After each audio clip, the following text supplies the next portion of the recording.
அண்மை செய்தியை பார்த்துக் கொண்டிருக்கிறோம். சேலம் மேட்டூர் அனல்மின் நிலையத்திலிருந்து உலர் சாம்பல் ஒதுக்கீட்டில் முறைகேடு என புகார் எழுந்த நிலையில் அது தொடர்பான அண்மை செய்தியை பார்க்கிறோம்.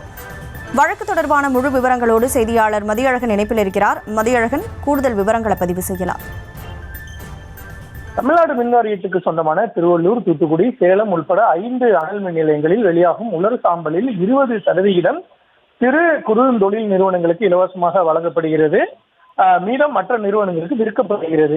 சேலம் அனல் மின் நிலையத்தில் கிடைக்கும் உலர் சாம்பல் சிறு குறு நிறுவனங்களுக்கு பகிர்ந்து அளிக்கப்படாமல் மாவட்டத்தில் உள்ள தனியார் நிறுவனத்துக்கு சட்டவிரோதமாக வழங்கப்படுவதாகவும், இந்த உலர் சாம்பல் அந்த நிறுவனம் வெளிச்சந்தையில் அதிக விலைக்கு விற்பதாகவும் இந்த முறைகேடு குறித்து கடந்த ஜனவரி மாதம் புகார் அளித்தும் எந்த நடவடிக்கையும் எடுக்கப்படவில்லை என சேலம் மாவட்டத்தை சேர்ந்த சந்தோஷ்குமார் என்பவர் மனு தாக்கல் செய்திருந்தார்.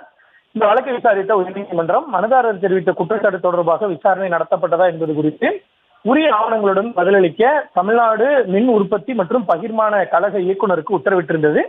இந்த வழக்கு தலைமை நீதிபதி அமர்வு முன்பு மீண்டும் விசாரணை கொண்ட பொழுது மனுதாரர் எழுப்பிய குற்றச்சாட்டு குறித்து விசாரணை நடத்தப்பட்டதா, உலர் சாம்பல் ஒதுக்கீடு தொடர்பான ஆவணங்களை இந்த நீதிமன்றம் தாக்கல் செய்ய உத்தரவிட்டும் ஏன் அவற்றை தாக்கல் செய்யவில்லை, இது மனுதாரர் குறிப்பிட்ட நிறுவனத்துடன் மின்வாரிய அதிகாரிகள் கைகோர்த்து செயல்படுகிறார்கள் என்பதற்கான முகாந்திரம் உள்ளதாக நீதிமன்றம் தெரிவித்தது.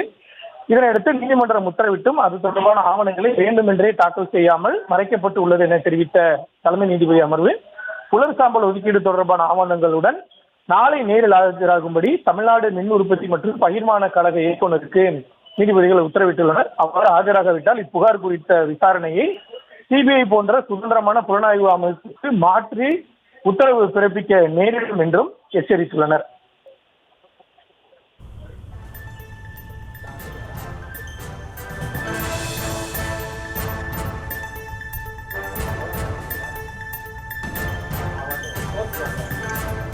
வழக்கு தொடர்பான விவரங்களுக்கு நன்றி மதியழகன்.